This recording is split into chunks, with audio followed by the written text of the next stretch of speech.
लिखा हुआ है कि इकाई 16 प्रकाश। आज हम पढ़ेंगे प्रकाश के बारे में। लिखा हुआ है कि निम्नलिखित प्रश्नों में सही विकल्प छांटकर अपनी बस पुस्तक में लिखिए। क्या कह रहा है पहला क्वेश्चन कि उत्तल दर्पण के सामने रखी हुई वस्तु का प्रतिबिंब बनता है किसमें? दर्पण के दूसरी ओर बनता है, वक्रता केंद्र पर बनता है, अनंत पर बनता है, या वक्रता केंद्र तथा मुख्य फोकस की दूरी पर बनता है। ये आपको हमें बताना है, तभी आपका आंसर समझ में आएगा। तो किस पे बनता है? वक्रता के दूसरी दर्पण के किसमें? दूसरी ओर। इसका पहला आंसर इसका सही होगा।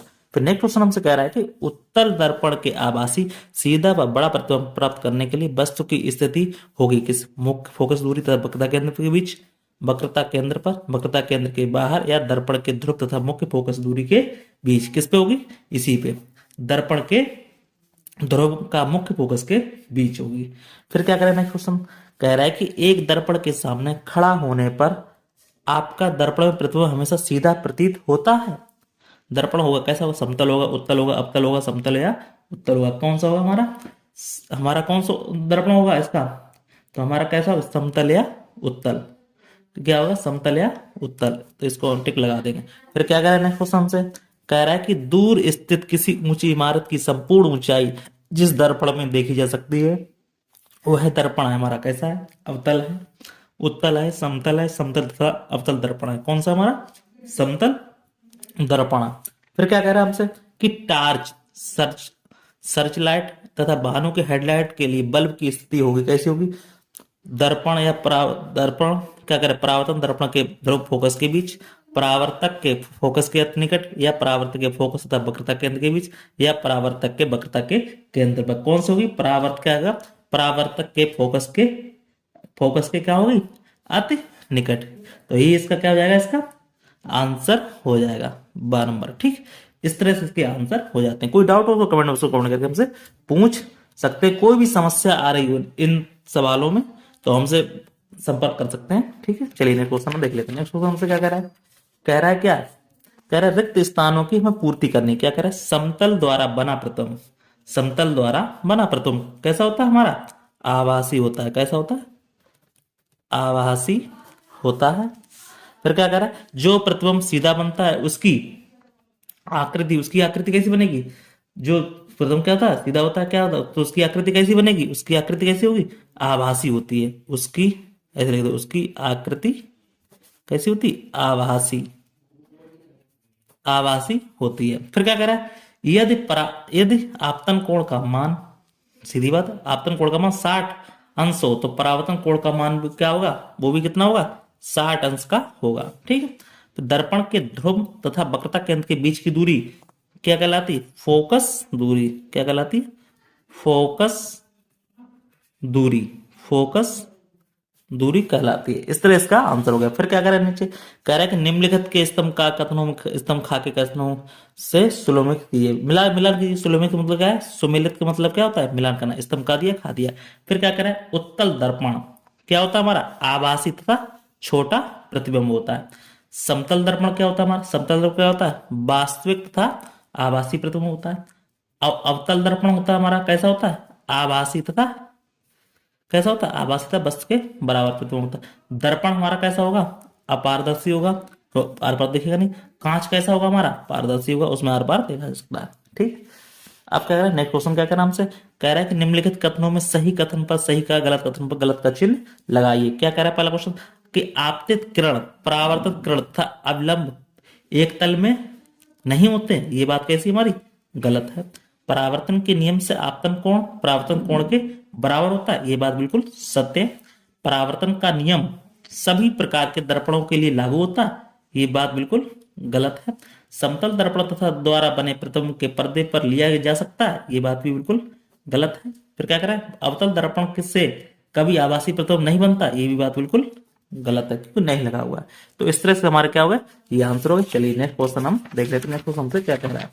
नेक्स्ट क्वेश्चन हमसे क्या कह रहा है वो जरा देख ले। नेक्स्ट क्वेश्चन हमसे कह रहा है कि गोलीय दर्पण से के लिए ध्रुव, वक्रता केंद्र, मुख्य फोकस तथा मुख्य अक्ष की परिभाषा दीजिए और रेखा चित्र बनाकर उसकी स्थितियों का प्रदर्शित कीजिए। चलिए हम इसकी स्थिति को देखेंगे। उत्तर डालिए यहाँ पे। क्या डालेंगे? उत्तर डालेंगे। अब स्थिति को हम बताएंगे। तो पहले हम क्या निकालना? ध्रुव। तो ध्रुव को हम क्या लिखेंगे? यहाँ पे लिखेंगे पहले पहले किसके बारे में बताना, हमें ध्रुव के बारे में बताना। तो इसको हम क्या कर लेंगे, हेडिंग डाल देंगे, ध्रुव के बारे में लिखेंगे। क्या लिखा है, ध्रुव क्या लिखेंगे, यहाँ लिखेंगे गोलीय, गोलीय दर्पण में परावर्तक, परावर्तक तल के मुख्य, मुख्य बिंदु पी को क्या कहते हैं, क्या कहते हैं, पी को ध्रुव कहते हैं, पी को ध्रुव कहते हैं।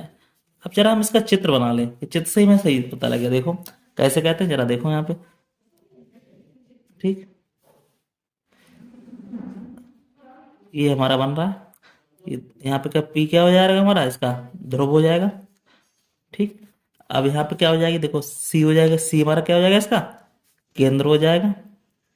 अब यहाँ पे क्या हो जाएगा, ये एफ फोकस हो जाएगा, ठीक। और ये हमारा किसका है, ये हमारा बना क्या, हमारा दर्पण ही तो बना है, कि गोली दर्पण हमारा, गोली दर्पण है, तो इसके बारे में हमें जानकारी देनी है। अब हमें इसके सभी चीजें लिखनी है। अब क्या लिखना है, ध्रुव बता दिया हमने, अब क्या लिखेंगे हम, यहाँ पे क्या लिखा हुआ है, वक्रता केंद्र, तो यहाँ पे हेडिंग डालेंगे, क्या डालेंगे हम, वक्रता केंद्र। चलिए इसकी हेडिंग हम डाल देते हैं, क्या डालें, वक्रता केंद्र डालें हेडिंग, यहाँ लिखेंगे वक्रता केंद्र, ठीक। तो वक्रता केंद्र की हम हेडिंग डाल के लिखेंगे, क्या होता है वक्रता केंद्र हमारा, लिखेंगे क्या लिखेंगे कि गोलीय दर्पण जिस खोखले, जिस खोखले गोले के, जिस खोखले गोले के कटे हुए, कटे हुए, या ऐसे लिख दो, खोखले गोले के कटे हुए भाग होते हैं, भाग होते हैं, उस उस गोले के, उस गोले के केंद्र को, उस गोले के केंद्र को क्या कहते हैं, उस गोले के केंद्र को क्या कहते हैं, वक्रता केंद्र कहते हैं। अब चित्र में हमें दिखाया गया, तो लिख दो यहाँ पे, क्या लिख देंगे, चित्र। तो चित्र में क्या है, चित्र में सी है, सी क्या है हमारा, सी क्या है, चित्र में सी क्या है, दर्पण का क्या है, वक्रता केंद्र है।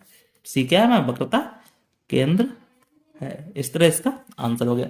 फिर दूसरी हेडिंग हमसे क्या डलवा रहा था, फिर मुख्य फोकस, या पहले त्रिज्या ले लो, यहाँ त्रिज्या दी तो लिख लो यहाँ पे, यहाँ पे क्या लिख दो, त्रिज्या, त्रिज्या। तो यहाँ लिखेंगे वक्रता त्रिज्या, यहाँ हेडिंग डालेंगे, क्या डालेंगे, यहाँ लिखेंगे वक्रता त्रिज्या। वक्रता त्रिज्या के बारे में पढ़ लेते हैं, क्या कह रहा है, यहाँ लिखो, यहाँ पे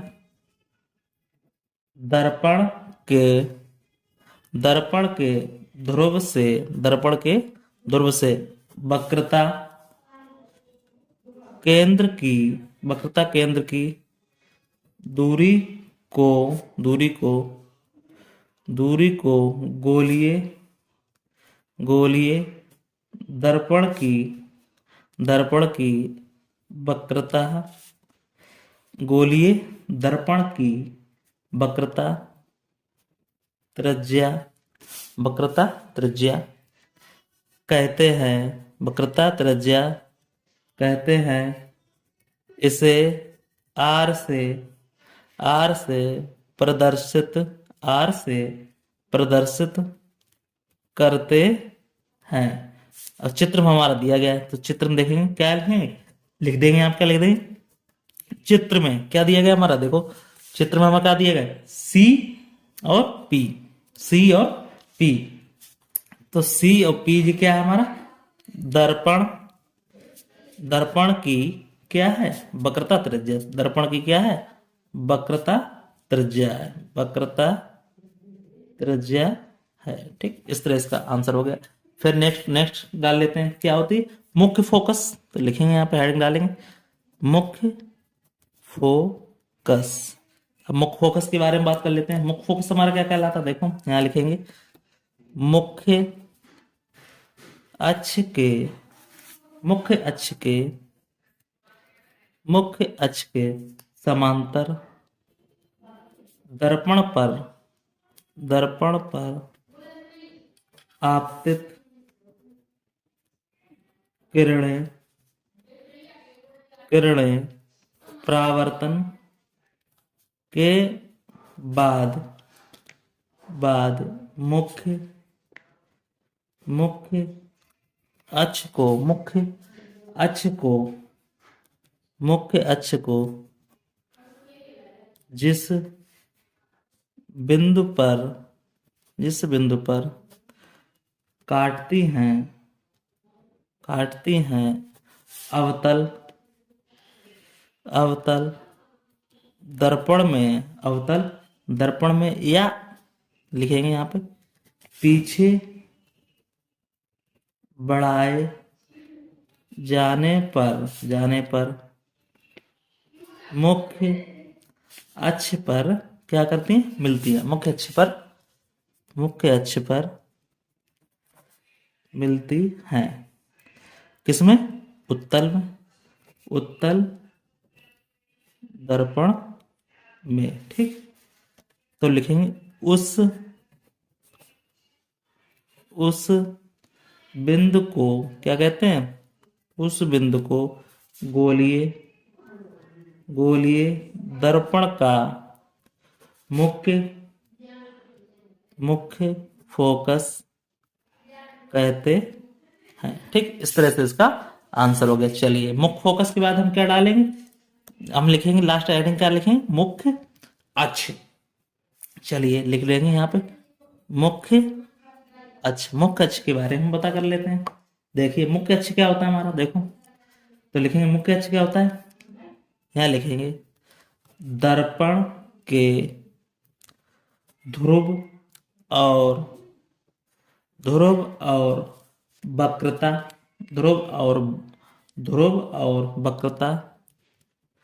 केंद्र से होकर आने वाली रेखा को दर्पण का मुख्य अक्ष कहते हैं। पीसी रेखा मुख्य अक्ष है।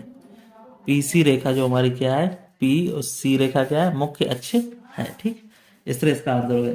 चलिए अब देखो चित्र में हम तुम्हें दिखा दें उत्तल दर्पण और कैसा होता है और क्या होता है, इसको हम जरा समझा दें। देखो यहाँ पे क्या, देखो यहाँ पे दर्शा दें, क्या दिखा दें, पहले अवतल दर्पण दिखा दें या रहने दें, इनकी स्थितियों को बता के चित्र बनाइए। चलो चित्र बना लेते हैं। देखो हमने इसके बारे में बताना चाहें, वैसे जरूरत तो नहीं है।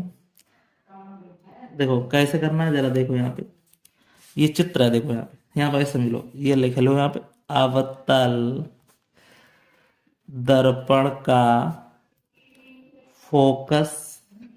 ठीक, कैसे ये बना हुआ हमारा चित्र, जरा देखो यहाँ पे। और यहाँ पे ये फोकस पड़ रहा है, यहाँ पे क्या पड़ रहा है, ये फोकस पड़ रहा है, ये किरणें पड़ रही हैं यहाँ पे, ये आ रही किरण। ठीक, अब इसके भी जो दूसरा आएगा उसका भी किरण पड़ेगी, देखो उसकी फोकस होगी तो वो भी क्या आएगी, यहाँ मिलेगी आके, इस पे मिलेगी आके। अब इसकी भी आके क्या करेगी, इस पे मिलेगी आके। ठीक, अब इसमें भी बना होगा। अब देखो इसकी भी क्या जाएगी, यहीं पे जाएगी। अब इसकी भी जाएगी, कहाँ जाएगी, यहाँ पे मिलेगी। तो सभी कहाँ मिल रही है, आके यहीं पे मिल रही है आके, एफ फोकस कर रही है आके। अब ये तुम्हें मालूम ही है, ये क्या बना हुआ हमारा, पी है ये हमारा। तो इस तरह से हमारा क्या जाएगा, एक किरण यहाँ से जाएगी, अब किरणें यहाँ से ऐसे करके जाती जाएंगी, अब मिलेंगे कहाँ आके, ये इस मुख्य फोकस पे मिलेंगे आके। ठीक, अब इस तरह से क्या हो जाएगा, ये अवतल हो गया, ये क्या हो जाएगा हमारा, उत्तल हो जाएगा। तो उत्तल दर्पण का फोकस। ठीक, उत्तल दर्पण का हमारा क्या हो जाएगा, फोकस हो जाएगा। अब देखो कैसा हो जाएगा, देखो ये दर्पण बना हुआ, अब यहाँ पे क्या हो जाएगा, एक केंद्र हो जाएगा। ये देखो यहाँ पे फोकस पड़ेगा, कैसे पड़ेगा, देखो यहाँ से इसका फोकस आया, अब यहाँ पे क्या जाएगा, ये डॉट डॉट फोकस यहाँ पड़ेगा जाके। इसी तरह इसका आएगा फोकस, और ये भी हमारा फोकस कहाँ जाएगा, ऐसे करके यहाँ से होते हुए ये यहाँ पे फोकस यहाँ पे मिलेगा जाके। ये फोकस कहाँ मिलेगा, यहाँ पे जाके। अब ये देखो यहाँ पे आएगा, इसको यहाँ से आएगा, ये पी हो जाएगा। ठीक, इस तरह इसको हम दर्शा सकते हैं। कोई डाउट हो समझ सकते हैं। ठीक, इस तरह से हो गया। चलिए नेक्स्ट क्वेश्चन हम देख ले, इस क्वेश्चन में अगर कोई भी डाउट हो ना, कमेंट बॉक्स में कमेंट करके हमसे पूछ सकते हैं। कोई भी समस्या हो इस सवाल में तो वो मुझसे पूछ सकते हैं। चलिए नेक्स्ट क्वेश्चन हम देख लेते हैं। नेक्स्ट क्वेश्चन हमसे क्या कह रहा है। नेक्स्ट क्वेश्चन कह रहा है कि निम्नलिखित में अंतर स्पष्ट कीजिए। क्या कह रहा है, वास्तविक तथा आभासी प्रतिबिंब, अवतल दर्पण तथा उत्तल दर्पण में। ठीक, तो लिखो, पहले हम क्या लिखेंगे, पहले ये वाला सॉल्व करेंगे। तो लिखेंगे यहाँ पे क्या लिखेंगे, पहले उत्तर डाल लो। यहाँ पे उत्तर में क्या लिखेंगे, पहले लिखेंगे वास्तविक तथा आभासी प्रतिबिंब। तो यहाँ लिखेंगे, एक तरफ लिखेंगे वास्तविक प्रतिबिंब, प्रतिबिंब। अब इधर क्या लिखेंगे, यहाँ पे लिखेंगे आभासी, वास्तविक और आभासी। तो यहाँ लगा लेंगे आभासी प्रतिबिंब, प्रतिबिंब। ठीक, इस तरह से।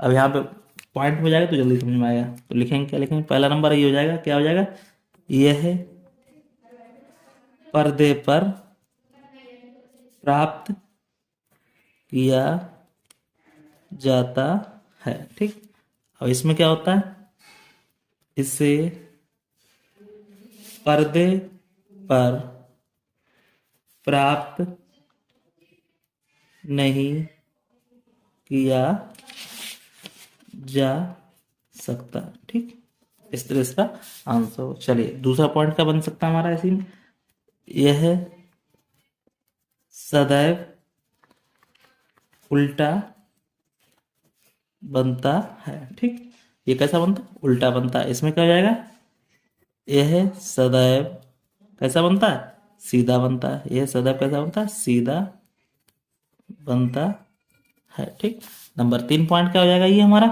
ये हो जाएगा, लिखो यहाँ पे, यह लिखेंगे इसके बनते समय, इसके बनते समय अपवर्तित या परावर्तित, अपवर्तित या परावर्तित किरणें वास्तव में क्या होती हैं, एक एक बिंदु पर क्या करती हैं, मिलती हैं। एक बिंदु पर क्या करती हैं, मिलती हैं। ठीक, अब इसमें देखो, इसमें ये पॉइंट क्या कह रहा है, इसमें देखो, इसके बनते समय, इसके बनते समय, इसके बनते समय अपवर्तित अथवा, इसके बनते समय अपवर्तित अथवा परावर्तित, परावर्तित किरणें किसी किसी बिंदु पर, किसी बिंदु पर मिलती नहीं, बल्कि मिलती नहीं, बल्कि क्या करते हैं, बल्कि मिलती हुई प्रतीत होती है। मिलती तो नहीं, मतलब मिलती हुई कैसे होती, प्रतीत होती है। इस तरह इसका हम आंसर दे सकते हैं। दूसरा बार क्या करें, अवतल दर्पण और उत्तल दर्पण, इसमें भी अंतर है, अंतर है, तो इसको भी लिख देते हैं यहाँ पे। अब इसके हेडिंग डाल देंगे, खा नंबर हमें सॉल्व करना है इसको, तो खा नंबर सॉल्व डाल देंगे, क्या डालेंगे, अवतल दर्पण इधर डालेंगे, अवतल दर्पण, और इस तरफ क्या डाल लेंगे, उत्तल दर्पण, उत्तल दर्पण। इसका भी क्वेश्चन का आंसर हो जाएगा। चलिए नंबर 1 क्या होता है इसमें, ये प्रतिबिंब कैसा होता है, प्रतिबिंब सीधा एवं कैसा बनता है, उल्टा बनता है। ठीक, और इसमें क्या होता है, प्रतिबिंब, प्रतिबिंब सदैव क्या बनता है, सीधा बनता है। ठीक, इस तरह का आंसर हो गया। नंबर 2 पॉइंट क्या हो जाएगा, सीधे बनने वाले, सीधे बनने वाले, सीधे बनने वाले प्रतिबिंब आभासी, आभासी एवं, आभासी एवं उल्टे, उल्टे बनने वाले, बनने वाले प्रतिबिंब कैसे होते हैं, वास्तविक होते हैं, वास्तविक होते हैं। ठीक, इस तरह इसका आंसर हो जाएगा। और इसमें क्या हो जाएगा नंबर 2 में, इसमें इसमें क्या हो जाएगा, इसमें यहाँ लिख देंगे प्रतिबिंब आभासी होता है, प्रतिबिंब आभासी बनता है। ठीक, नंबर 3 पॉइंट हमारा क्या कह रहा है? प्रतिबिंब का आकार वस्तु की स्थिति पर निर्भर करता है। ठीक, नंबर 3, प्रतिबिंब का आकार वस्तु से छोटा बनता है।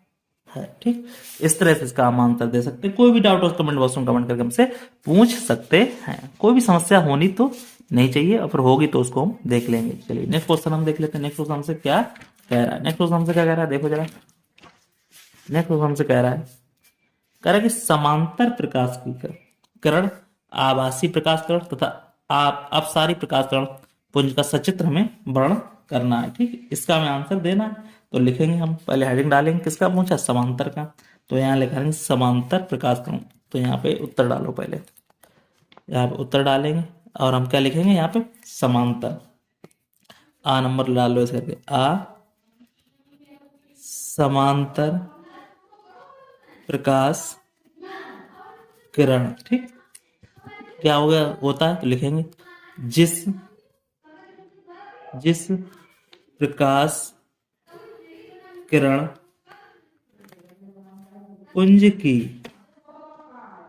की प्रत्येक किरण कैसी होती है? समांतर होती है।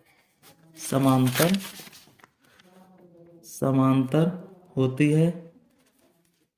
उसे हम क्या कहते हैं? उसे समानांतर प्रकाश पुंज कहते हैं। ठीक, फिर दूसरा क्या करें? अविसारी प्रकाश। लिखो, बा नंबर क्या लिखेंगे? अविसारी प्रकाश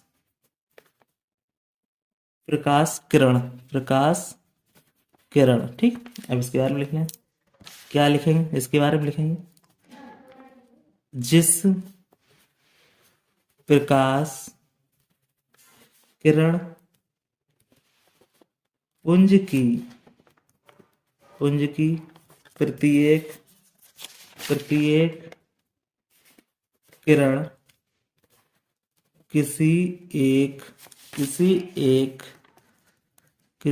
एक बिंदु पर मिलती है, उसे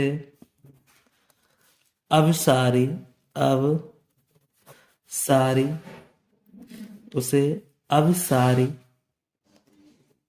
किरण पुंज कहते हैं।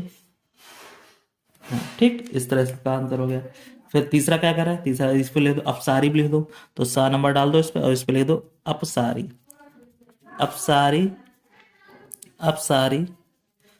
प्रकाश किरण। ये भी सिंपल चीज है, तो फिर हम चित्र बना के समझा देंगे इसको, कोई दिक्कत वाली बात इसमें है नहीं। लिखेंगे जिस प्रकार किरण पुंज की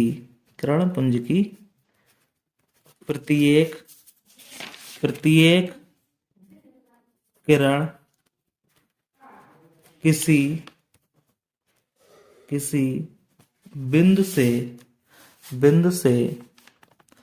बिंदु से फैलती हुई प्रतीत होती है, उसे अपसारी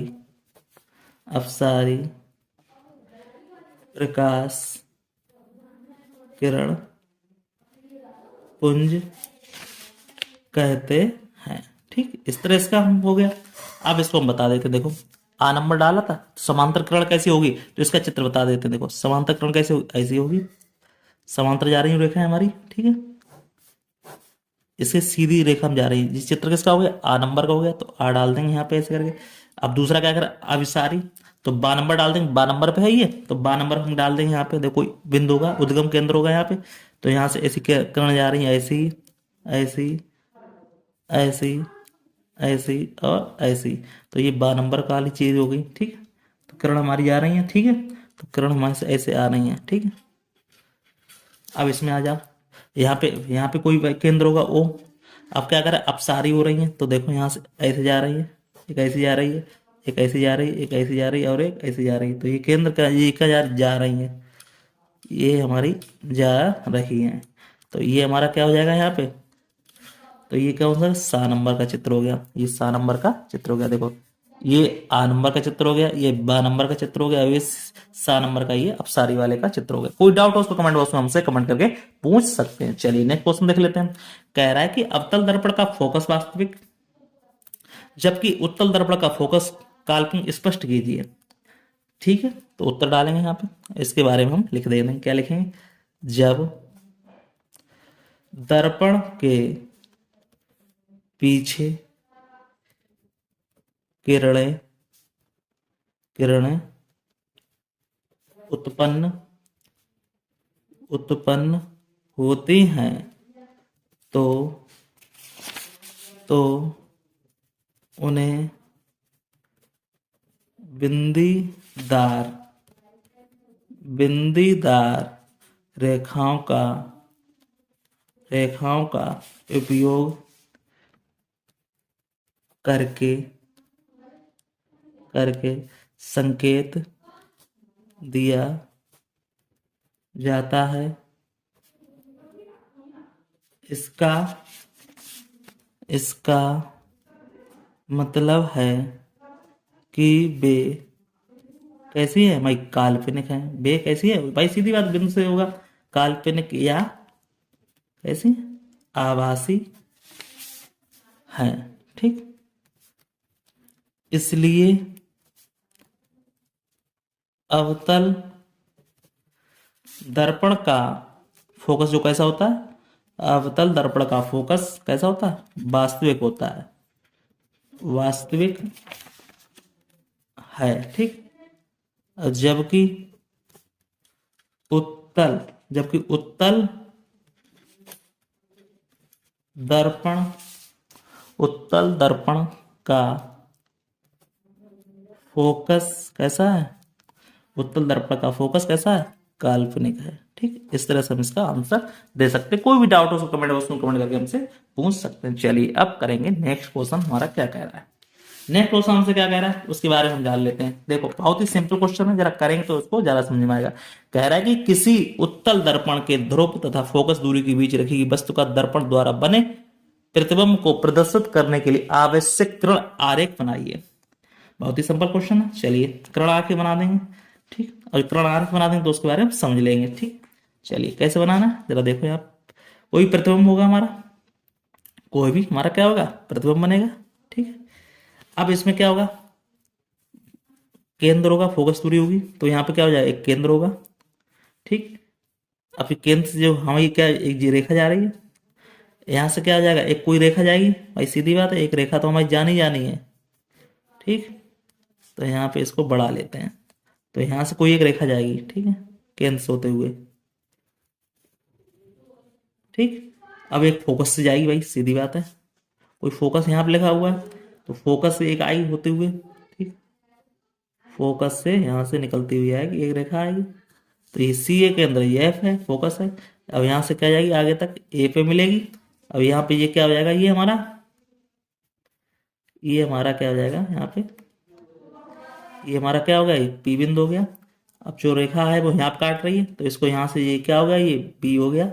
इसको यहाँ से ऐसे करके इसको मिलाई जा रही। ठीक, अब इसको हम जरा लिख लेते हैं इसको। ये हमारा क्या हो जाएगा, फोकस है, तो यहाँ पे जो फोकस सी से गया है, सी से गया, यहाँ पे ये क्या केंद्र चला गया, यहाँ पे फोकस हो गया, तो यहाँ पे एक केंद्र जाएगा, यहाँ क्या जाएगा, ओ बिंदु से जाएगा होते हुए। ठीक, चलिए अब इसको लिख लेते हैं। कैसे लिखना है लिखो, इसके बारे में समझा देते हैं क्या लिखा हुआ है। ठीक, लिखेंगे, जब वस्तु ओ ए दर्पण के मुख्य फोकस एफ तथा ध्रुव हमारा क्या है, पी है। ध्रुव पी के मध्य रखी होती है तो इससे चलने वाली प्रकाश की किरणें परावर्तन के पश्चात चित्रानुसार कैसे हो जाती हैं, फैल जाती हैं तथा दर्पण के पीछे मिलती हुई क्या होती हैं, प्रतीत होती हैं, मिलती हुई प्रतीत होती है। ठीक ठीक। फलस्वरूप क्या हो जाता है, फलस्वरूप प्रतिबिंब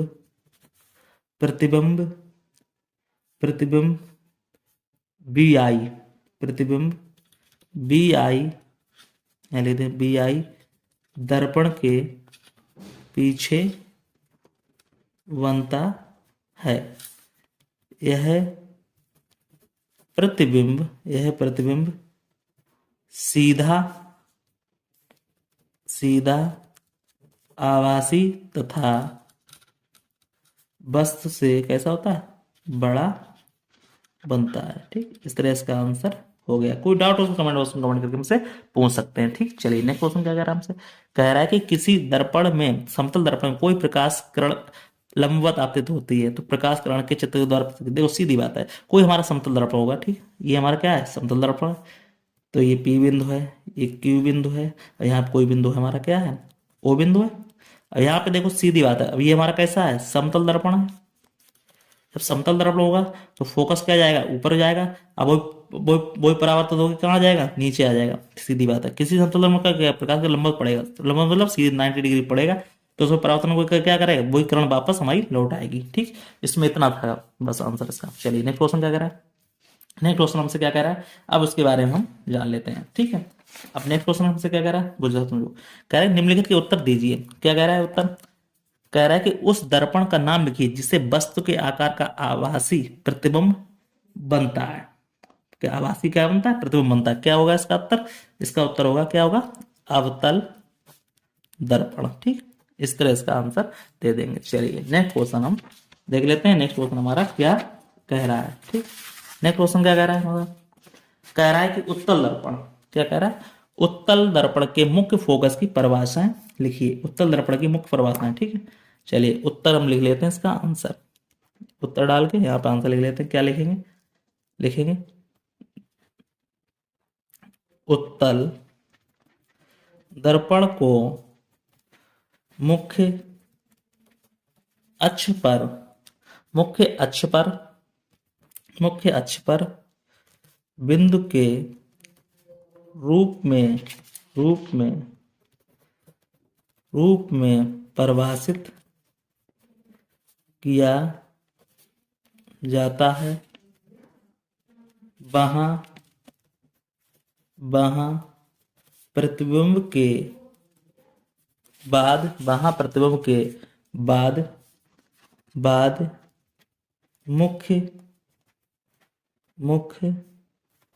मुख्य धुरी के समांतर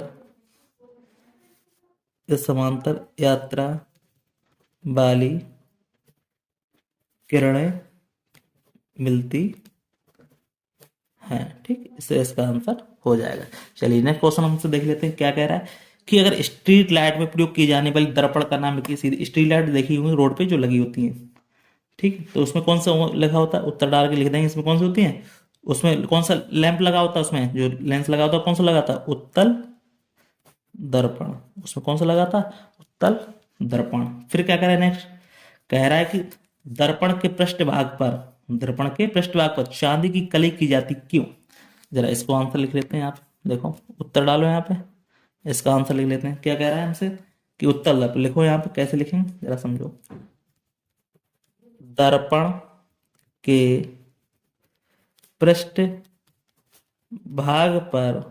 पृष्ठभाग पर चांदी की कलाई कर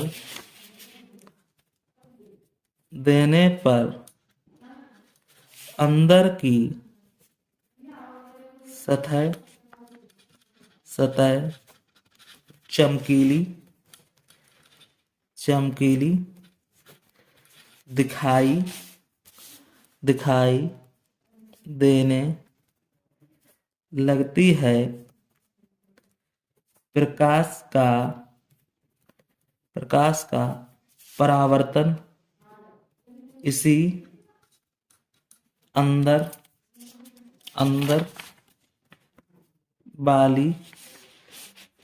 वाली चमकदार सतह से होता है। ठीक, इस तरह इसका आंसर हो जाएगा। ठीक, चलिए कोई दिक्कत हो वो पूछ लेना। फिर क्या करें हमसे कि उत्तल एवं अवतल दर्पण को गोलीय दर्पण क्यों कहते हैं, क्यों?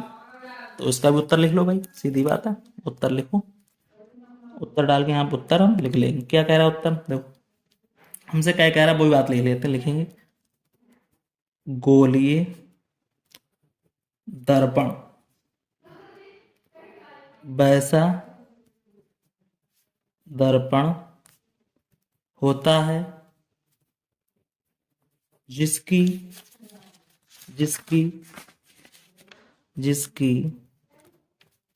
परावर्तन सतह कांच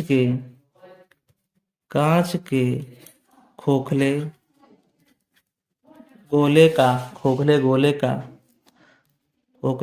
का हिस्सा होती है। इसी खोखले गोले से उत्तल या अवतल दर्पण का निर्माण होता है। इसी कारण उत्तल या अवतल दर्पण का गोलीय दर्पण कहते हैं। ठीक, इस तरह इसका आंसर हो गया। कोई डाउट हो उसको कमेंट बॉक्स में कमेंट करके हमसे पूछ सकते हैं। कोई भी समस्या आ रही हो, सवाल ना समझ में आ रहा हो, चलिए नेक्स्ट क्वेश्चन हम देख लेते हैं। नेक्स्ट क्वेश्चन हमसे क्या कह रहा है, नेक्स्ट क्वेश्चन हमसे क्या कह रहा है, देखो कह रहा है कि उत्तल दर्पण के मुख्य फोकस की परिभाषा दीजिए तथा आवश्यक किरण आरेख भी बनाइए। चलिए तो देखो हम क्या करेंगे, किरण आरेख भी बनाए, पहले उत्तर लिख लेते हैं। उत्तर डाल के यहाँ लिख लो, क्या कह रहा है, उत्तल दर्पण लिखेंगे। उत्तल दर्पण के वक्रता केंद्र और ध्रुव के बीच के बिंदु को मुख्य फोकस कहते हैं। इसे F द्वारा प्रदर्शित किया जाता है। ठीक, अब देखो इसका चित्र बना लो। चित्र कैसे बनेगा, देखो यहाँ पे हमसे क्या कह रहा है, मुख्य दूर है, तो देखो कैसे करेंगे, ये हमारा दर्पण बना हुआ है ऐसे करके। ठीक, अब इसमें मुख्य बिंदु होगा कोई, अब यहाँ पे क्या हो जाएगा, फोकस बनेगा एक ही जगह पे। देखो ये हमारा क्या हो गया, दर्पण हो गया। ठीक है, ये दर्पण हो गया। ये क्या होगा, हमारा ध्रुव होगा, P होगा। यहाँ पे क्या फोकस बनेगा हमारा। ठीक है, इसको और बढ़ा लेते हैं, तो इसको देखो कैसे जाएगा, रेखा जाएगी यहाँ से यहाँ पे आएगी कोई रेखा। देखो अब कोई रेखा जब आएगी यहाँ पे तो क्या होगा, कोई रेखा यहाँ पे ऐसे आएगी रेखा, तो यहाँ पे कटेगी आके, कोई रेखा यहाँ से ऐसे जाएगी। अब फिर ये तो जाने वाली है, तो एक रेखा यहाँ से इसको काटेगी आगे। ठीक है, इसी तरह से यहाँ पे बनेगी, क्या बनेगी, कोई रेखा यहाँ से ऐसे आ रही है। ठीक है, तो दो रेखा जा रही, तो एक यहाँ पर रेखा मिल जाएगी इसको। अब इसको यहाँ पर जब मिल जाएगी तो क्या होगा यहाँ पे, अब कोई रेखा होगी वो इसको इसी तरह काटेगी और इसको क्या करेगी, यहाँ से एक परावर्त होके एक ऐसे आ जाएगी। ठीक, तो वो भी बिंदु कहाँ से मिल जाएगी, वो यहाँ पे मिल जाएगी। ठीक, इस तरह से क्या हो जाएगी, ये रेखा आएगी ऐसे करके, अब यहाँ से ये रेखा जाएगी, ये रेखा आएगी तो ये रेखा जाएगी, ऐसे करके आना है। ठीक है, इस तरह से इसमें भी हो रहा है। ठीक है, कोई आ रही है कोई जा रही है। ठीक है, इस तरह से हम बना देंगे, कोई दिक्कत हो उसको, दिक्कत हो तो पूछ लेना। ठीक है, चलिए नेक्स्ट क्वेश्चन, ये क्या है हमारा, उत्तल दर्पण, या लिख देंगे उत्तल दर्पण। चलिए नेक्स्ट क्वेश्चन क्या कह रहा है हमसे, कह रहे हैं परावर्तन के नियमों को लिखिए। लिखेंगे उत्तर डाल के यहाँ पे परावर्तन के हम नियम लिखेंगे। क्या लिखा हुआ है, परावर्तन के नियम लिखेंगे। नंबर 1, आपतित किरण परावर्तित किरण तथा अविलंब तीनों एक ही तल में एक बिंदु पर मिलते हैं। ठीक, नंबर 2 बातें, आपतन कोण क्या होता है, आपतन कोण होता है वो क्या होता है, वो क्या होता है हमारा, देखो आपतन कोण क्या होता है, आई क्या होता है, परावर्तन कोण। ठीक, और कोण आर बराबर क्या होता है हमारा, किसके, आर के बराबर होता है, आर के बराबर होता है।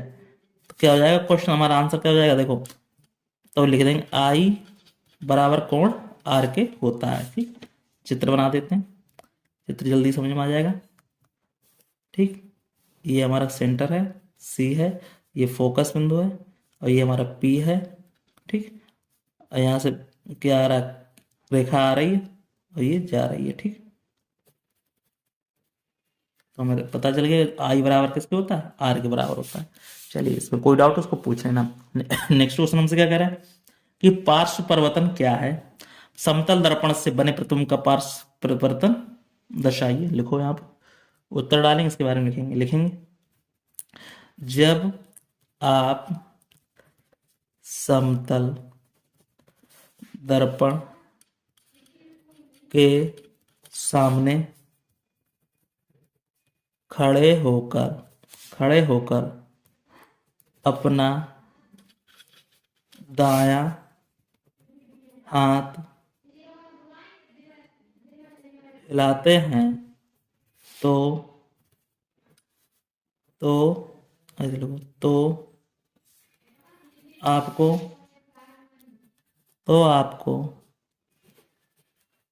प्रतिबिंब का बायां हाथ हिलता हुआ दिखाई देता है। इस घटना को क्या कहते हैं, पार्श्व परिवर्तन कहते हैं। ठीक, इस तरह से हम इसका आंसर दे सकते हैं। कोई भी डाउट हो कमेंट बॉक्स में कमेंट करके हमसे पूछ सकते हैं। फिर हमसे क्या कह रहा है, कह रहा है कि अंग्रेजी के वर्णमाला के अक्षरों, क्या कह रहा है, अंग्रेजी के वर्णमाला के किन किन अक्षरों के समतल दर्पण द्वारा बने प्रतिबिंबों में पार्श्व परिवर्तन प्रतीत नहीं होता है। लिखो, उत्तर डालेंगे, यहाँ लिखेंगे उत्तर, क्या लिखेंगे, तो लिखेंगे अंग्रेजी वर्णमाला के 11 अक्षरों के समतल दर्पण में बने प्रतिबिंबों का पार्श्व परिवर्तन प्रतीत नहीं होता है। ठीक, इस तरह से हम इसका आंसर दे सकते हैं। ठीक, चलिए नेक्स्ट क्वेश्चन हमसे क्या कह रहा है, नेक्स्ट क्वेश्चन हम देख लेते हैं। नेक्स्ट क्वेश्चन हमसे कह रहा है, क्या कह रहा है, कह रहा है कि यदि आपतन कोण तथा का मान 30 है डिग्री है तो परावर्तन कोण का मान क्या कहती है। लिखो उत्तर यहाँ पे, तो यहाँ लिखेंगे आपतन आपतन कोण परावर्तन कोण के क्या होता है, बराबर होता है, कोण के बराबर होता है। अतः परावर्तन कोण बराबर कितना हो जाएगा, 30 डिग्री का ही हो जाएगा। ठीक, क्योंकि उसका मान बराबर है, इसका मान आपतन कोण का 30 है तो परावर्तन कोण का भी मान कितना हो जाएगा, 30 डिग्री हो जाएगा। चलिए नेक्स्ट क्वेश्चन क्या कर रहा है हमसे, यदि आपतिकरण तथा समतल दर्पण के बीच बनने वाला कोण 60 डिग्री हो तो उसका मान कितना होगा। देखो फार्मूला लगा देंगे हम, आई बराबर लगा देंगे हम, उत्तर लिखेंगे इसको, क्या लगाएंगे, कोण आई प्लस के कितना दिएगा, बस कोण ही है 60 दिया है, बराबर कितना होता है 90, पूरे टोटल कितना 90 होता है। अब यहाँ पे क्या आई निकालना है, तो आई बराबर क्या हो जाएगा 90 में से ये इधर जाएगा तो माइनस हो जाएगा, तो हमारा कोण आई बराबर क्या हो जाएगा 30 डिग्री हो जाएगा। तो हमारा क्या कह रहा है, इसका परावर्तन कोण का मान कितना होगा, तो लिखेंगे यहाँ लिख देंगे परावर्तन कोण का जो मान है वो कितना होगा 30 डिग्री होगा। इस तरह से इसका आंसर हो गया। कोई डाउट हो कमेंट बॉक्स में कमेंट करके पूछ सकते हैं। तो इस तरह से हमारा ये चैप्टर क्या हो गया, दी एंड हो गया। तो फिर मिलते हैं किसी नेक्स्ट वीडियो में, तब तक के लिए धन्यवाद। आपको वीडियो अच्छा लगे वीडियो को लाइक शेयर जरूर करें, कमेंट बॉक्स में कमेंट करके हमसे कोई भी सवाल हो उसको पूछ सकते हैं। फिर मिलते हैं नेक्स्ट वीडियो में, धन्यवाद।